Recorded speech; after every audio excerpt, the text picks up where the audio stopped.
The Duke and the Dowager also have a motive to get back together thanks to the memorial. Lady Brightlingsea casually mentions losing a son, which makes Blanche think about Theo. Her son soon shows up to make amends. After his dad died, he declares his love for Lizzy and asks why his mother didn't rush to read her true love. Since he was the most significant man in her life, she tells him it didn't matter.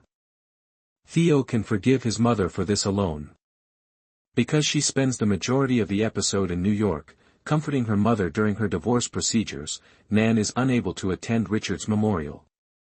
Patty's legal case revolves around Nan's father, Colonel Tracy Street. George, and his wife's plans to use two of the numerous women he had affairs with to prove his philandering and serial infidelity. However, the Buccaneers continue to demonstrate how little legal protection and respect women enjoyed in general at that age.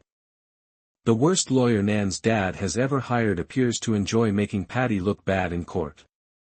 Patty's only chance of winning the case is essentially ruined when one of his lines of inquiry veers into the specifics of who started sex in the bedroom. As a result, Patty's two crucial witnesses decide they have nothing to gain by testifying and leave the court. She thinks she has the secret to her mother's liberation, as is characteristic of Nan. She enters and takes the stand, stating publicly that Patty is not her biological mother. Her testimony breaks down, however, when the opposing lawyer raises issues, namely asking if she can provide documents to support this claim. The impression that he wasn't there when Nan was born and is unable to verify whether he is actually her father is supported by the Colonel's complicity in the line of questioning. It's reprehensible behavior that will only exacerbate a strained father-daughter bond.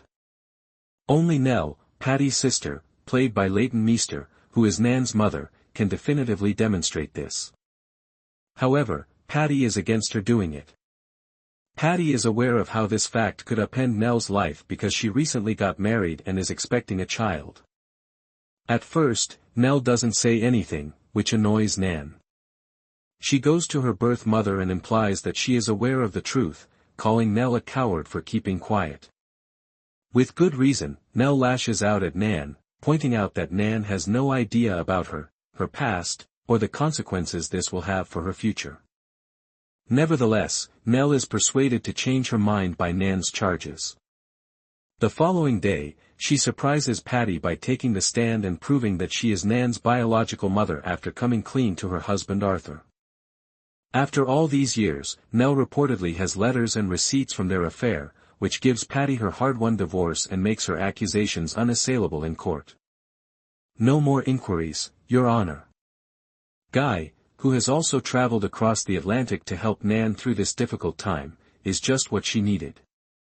You can feel their delight at being able to try their relationship again, away from the complications of Europe, and their reunion is beautiful, evoking a playful dance on stairs from their early moment of bonding in Season 1. Nan's joy is short-lived. When she returns to England, she finds the earring that matches the one she discovered on the Tintagel staircase. You can see Nan's mind spinning as Mabel affirms that it is Lizzy's. However, she is smacked with another betrayal very away, leaving her little time to comprehend the first one. Paloma greets Guy with a smile and identifies herself as Guy's wife. I can't speak for Mrs. St. George, but I do believe that their marriage was never equal in my opinion. Even though my actions made that point clearer than anything else, I also believe that I fervently want to assist Patty in getting out of the predicament she's been in for so long, Meester told Deadline. And despite the fact that I have experienced my own kind of anguish and secrecy, there is almost a sense of liberation in having taken the decisions that Nell did. It's impossible to predict how far Nan will go in next week's finale to regain some control because she's on a quest for vengeance and retribution.